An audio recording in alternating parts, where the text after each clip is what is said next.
and Chantal Elkin from World Wildlife Fund, Beliefs and Values. I'm going to ask you both to introduce yourselves at the beginning of your presentation and just give a little bit of background to your work, how you came to this, and where your work you're hoping will be moving forward.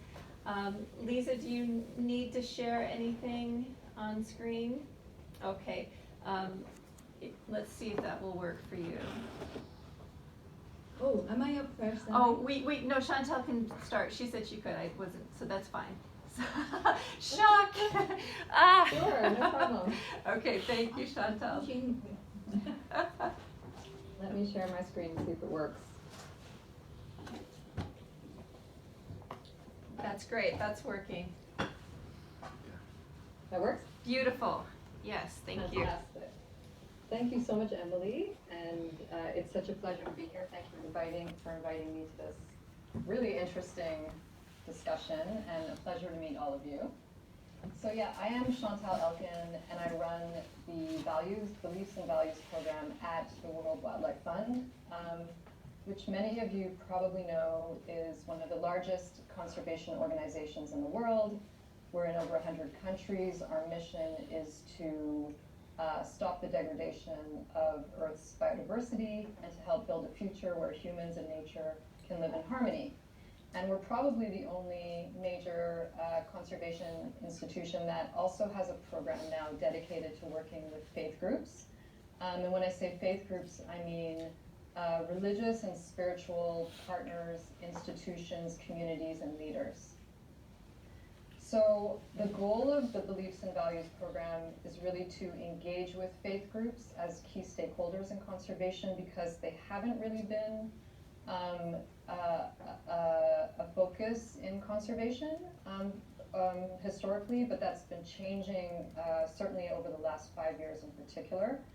And engaging with faith groups is all part of the perception and the goal of WWF and the conservation world to engage millions more people in responses to the environmental crisis we find ourselves in. So WWF alone isn't going to solve the environmental crisis. Governments aren't going to. We need a whole society approach where everyone in civil society is galvanized towards stopping the destruction of nature.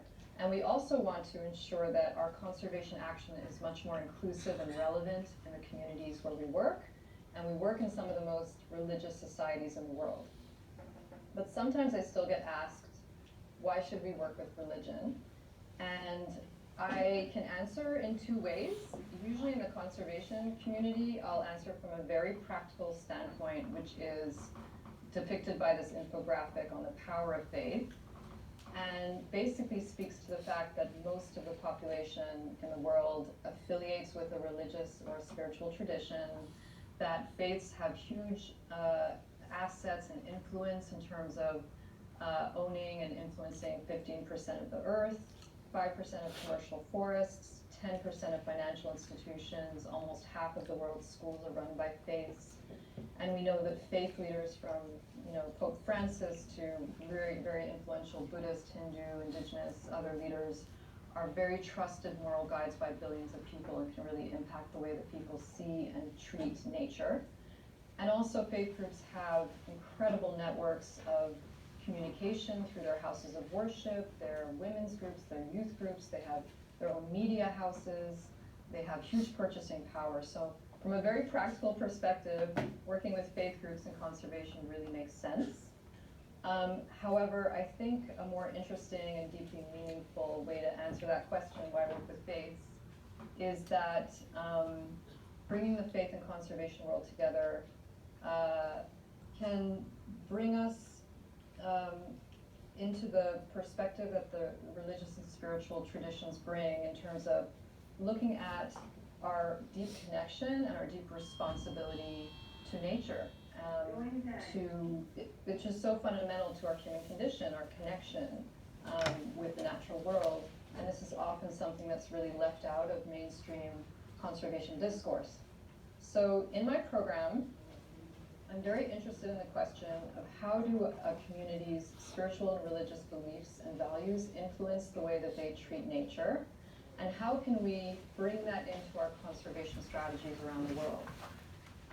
So depending on your faith and your culture, there are many concepts of what nature is and how it's valued. You can see from this picture, the Hindu goddess Durga is riding on a tiger. The tiger is considered a sacred species in Hinduism. In Buddhism, it might be looked upon as the incarnation of the Buddha. In indigenous belief systems, it might be a guardian or an ancestral spirit. So there are many different ways to look at the natural world depending on your lens and what faith you come from. So I just thought in the few minutes that I have, I would take you through a few examples of how we work practically with faith actors and faith perspectives in our conservation work around the world. And I'm glad Cambodia was already mentioned because it's my old stomping grounds and a very interesting area. And I first came to the work on faith and conservation when I was living in Cambodia, and I met this group of monks who, Buddhist monks, who were protecting a 20,000 hectare forest just because they felt it was part of their Buddhist beliefs and value systems to do so. And so I was very fascinated. I had to understand, why are these monks stepping out of the temple and their monasteries and going into the forest and putting themselves in harm's way, confronting illegal loggers and hunters, and asking people to respect the forest and the wildlife. And so I came to understand that they see their forest patrols and the outreach they're doing in the community on conservation as vital and a part of their Buddhist beliefs and value systems related to things like the interconnectedness of all species, not doing harm, alleviating suffering of nature and of the communities who depend on the forest. And they developed very specific Buddhist-based methods of protection. For example, nonviolent forest patrols. And in the middle picture, you can see that they do this practice called tree ordination, where they wrap their monk's robes around some of the largest trees in the forest to sanctify the forest, and it effectively protects the wildlife and the trees in that area. So I found this example very fascinating, and we went on to support, we're now supporting a network of grassroots Buddhist monks who are leading different kinds of initiatives to protect wildlife and forests in different parts of Cambodia. And they asked us for help with capacity building in terms of understanding conservation issues and regulations and threatened species, etc. So we've developed a conservation manual and a training program for the Buddhist monks that we're carrying out today. So that's one example. And I thought I'd give another kind of example because that's sort of working really from the grassroots. But in Indonesia, we went in at first from kind of a higher policy level. We actually went to the very influential National Clerical Council of Indonesia, where the top clerics issue these edicts, Islamic edicts, and we asked the Clerical Council if there was a Muslim response to the biodiversity crisis. And after they debated and looked in the Quran and looked at sort of Islamic teachings related to the environment, they came out with two unprecedented Islamic edicts, which calls on every Muslim in the country to protect threatened wildlife and the habitat. And you may have remember seeing this. It was on the BBC and National Geographic. The news came out about these really unprecedented Islamic teachings. And then we helped the council develop a training program for Muslim leaders to understand the fatwas and teach about the relationship between Islam and nature protection within different communities in priority biodiversity areas. And so far we've trained about 1,000 Muslim leaders. So that's a really interesting program. And then in one more example from the Himalayas, where we've taken kind of a really comprehensive view of how to work within Buddhist value systems. We've also worked from the top level in terms of having this 5-year MOU with the Nepal Buddhist Federation, which is the umbrella group of all the Buddhist traditions in Nepal. And they are carrying out the development of a long-term environmental action plan, which can then be shared with all monasteries and nunneries across Nepal and adapted to their context. So that looks at how they manage their waste, their energy, their buildings, their pilgrimage, how they work, to support species protection in their area. It touches on many themes. We're also supporting Buddhist leaders to preach about the connection between snow leopard conservation in the high mountains. The snow leopard is seen as a sacred species in Buddhism. We work with traditional healers in the high mountains they've pledged now to stop using wildlife and unsustainable plants in their traditional medicines. And they're also looking at different ways to communicate faith-based messaging in the general public, such as with this celebrity nun that they work with as a goodwill ambassador, and also at the Buddha's birthplace, the pilgrimage site in Lumbini. So they're playing with a lot of different ways to bring in Buddhist beliefs and values into their conservation work. And I think I'm running out of time, but maybe just one last slide on something quite different, which is about faith tree growing, because we've been really looking at this issue in the last year or two, and realizing that religious groups across Asia and Africa in particular have planted millions and millions and millions of trees every year. And they have plans to plant over 250 million in the next decade as well. But it's not always planted for conservation or to restore ecosystems. So they're missing often the scientific best practice capacity. And so we really want to bring together that sort of ambition and the current action that faiths are carrying out on tree growing, and sort of help channel it towards conservation aims. And we've just released this tree growing guide for faith actors at COP15, and it's going to be in 10 languages, including some Nepali and Thai and some other Asian languages too. And we're starting some pilot projects. So that's another very interesting area that's also has a lot of potential for Asia. So I'm going to stop there because I know a lot of other people want to speak, but I'm really happy to take your questions and your comments, and thank you so much for your time. Thank you, Chantal. And please, everyone feel free to get in touch. You've got her email there, and we can also follow up to make sure that all of our speakers, that you have their contact information. And you knew this already, but I'll just repeat that unless otherwise stated, everything that we share is on the record. So Chantal, why don't we take a few minutes for questions from the journalists. Journalists, especially if you're in the back of the room, make sure that you speak up, and please also introduce yourself, where you're coming from, and your media outlet. Thank you. Are there any questions yet? I can start, if maybe to warm things up. Chantal, I'm wondering if you could talk a little bit about where you're linking to conservation science, climate science, and faith groups, particularly in the practices of tree planting and reforestation, or the intent for reforestation. Where have there been gaps, and where are you focusing the opportunities to bridge the scientific knowledge with the practices and the intent among faith groups? Thanks, Emily. Thanks.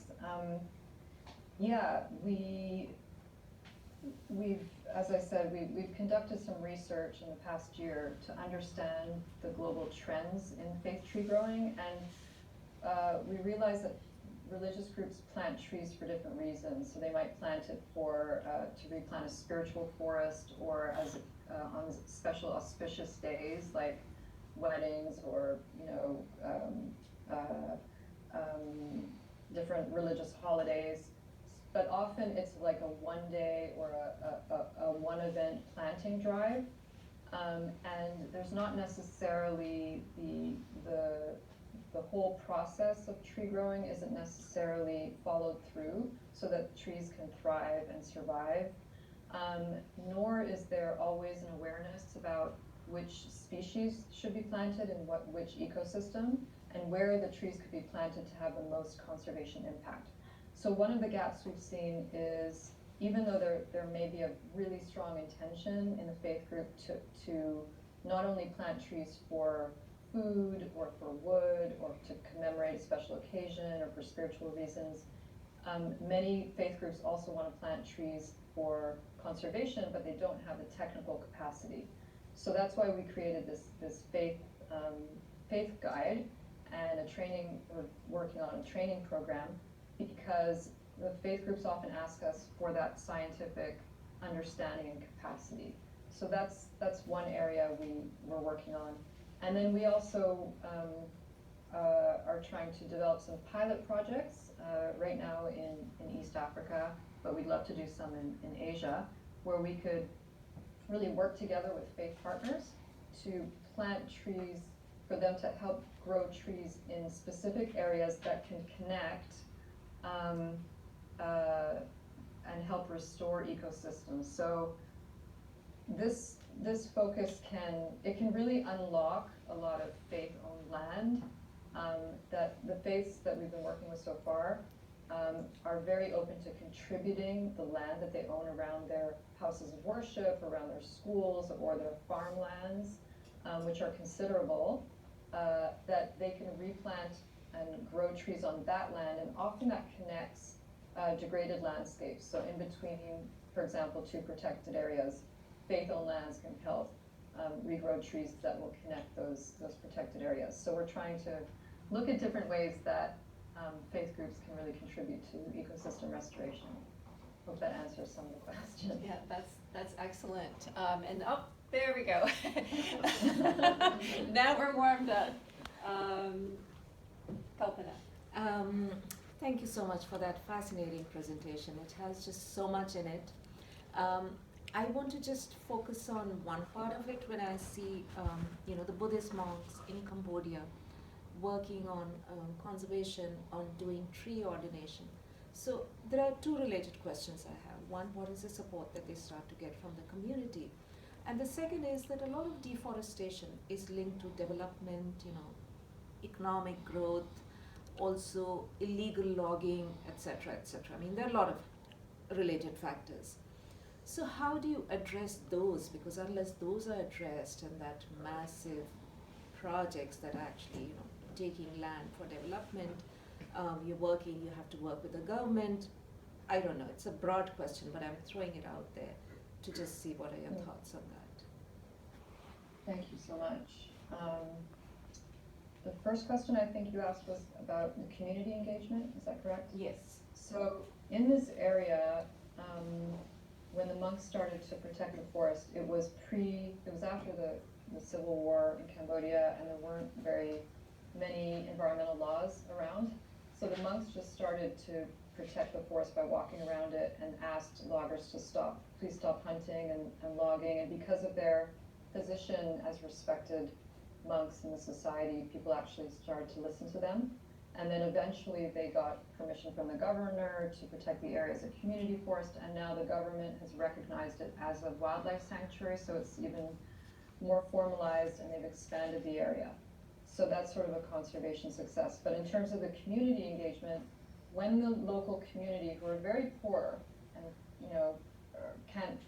often can't feed themselves for part of the year, but are very dependent on the forest for resin and mushrooms and fish and all kinds of resources, when they saw the monks taking time to protect the forest and talking to them about the reasons why they were doing it, they started to volunteer also to go on patrol with them and to sit on these forest committees. So they became very engaged, even though it's all volunteer. So I think because the monks showed them the connection between how being a Buddhist is related to nature protection and how it can also benefit them and benefit all beings, then they were on board, and basically the monks created a conservation ethic an ethos where there wasn't one before in that community. So it was very interesting. I don't think a conservation group could be that effective in terms of the motivation to engage with local communities. In your second question, economic growth, yeah, it's very tricky, and Cambodia has, for example, one of the highest deforestation rates in the world, and there is, economic concessions being granted in this area and in surrounding areas and all over the country, and it's very difficult to fight those forces, especially with more restrictions on civil society in the country. But we have seen that deforestation rates in this area are lower than in some other areas, in a lot of other areas that are surrounding. And we haven't done, no one's done the research to show, okay, it's because of the monk's presence, but we think that that has a really, that is really an element, and that it's been protected because of that. But it is difficult, and it's very, the religious partnerships and approach is not a silver bullet. It has to be done in conjunction with a lot of other approaches in conservation, but I think it can be a very effective layer. Thank you. Liam. Oh, okay. My name is Liam. I'm from China. I got two questions. The first one is how to identify the real motivation. I want to share my experience in Shamshai COP27. Because you mentioned the faith leaders, we know the faith leaders is very important, but they are the first phases they're talking about how to protect the land. But when you tell him, maybe I'm the oil researcher, and he said, oh, give me the money, and then I persuade my people to give my land to you. So how to identify their real motivation is kind of the methodology. And second question is about how to, because when I work in Tibet, I tell them we should to realize the importance for the environment and improve your awareness. But those people thinking you have another motivation to like us to improve our human rights, and for the government, maybe they think you are the one of the threat, and how to protect yourself working in such an area. I'm not sure I understood completely all the question, but in terms of motivation, I think what we're working on in conservation really a lot of the time boils down to behavior change. So we would like to see pro nature behavior among vast communities if we're going to shift the way that the crisis is going. And it's been shown that positive messaging is very helpful to shifting behavior, and also that that faith approaches can be very helpful in motivating and creating this better enabling environment for conservation. I'm not sure I got the second part of the question. Could you maybe repeat that, or somebody else can jump in? Yes, how to, because in China it's very special. Yes, we are very difficult to work there because you WWF. I believe you have a Chinese office, right, in Beijing. How to work in such a sensitive place like Xinjiang or Tibet? Oh yeah. Yes, it is Protection and incredibly sensitive. vulnerability. It's very sensitive there, but I know that the Taoist community in China has been very active on environmental issues, and they have a whole network of eco temples, and there's a lot of richness in terms of their actions and motivations to share, I think, within China. For example, people used to go to the temple and have like massive bunches of incense that they would burn at the temples in China, which is, adding to pollution and waste. And the Taoists have integrated a three incense stick kind of policy to lessen that impact. So there's a lot of, it's actually an amazing theme throughout the whole region, is eco temples and eco houses of worship. And I worked with Gopal in India on a booklet on eco-temples, Hindu eco-temples, but there's amazing examples from across the region on this and how temples can be champions of environmental protection. Thanks. And there is a friend of mine, Nigel Crowell, who also works in this field, once framed the question as, you know, when we're looking at climate change and biodiversity loss, and especially with climate change, where else in society and in the world is there an authoritative space where people are willing to commit themselves and engage, where they don't necessarily have the tangible proof right in front of them. And that was one of the things that in faith and religion, there's a lot of space for guidance and influence and modeling by faith actors. And so it can be a point of catalyzation and inspiration, as well as you know, guidance for behavior in communities. We have time for 2 more questions. Charles and Glenda have had their hands up for a while. Glenda first and then Charles. So Glenda from AFP.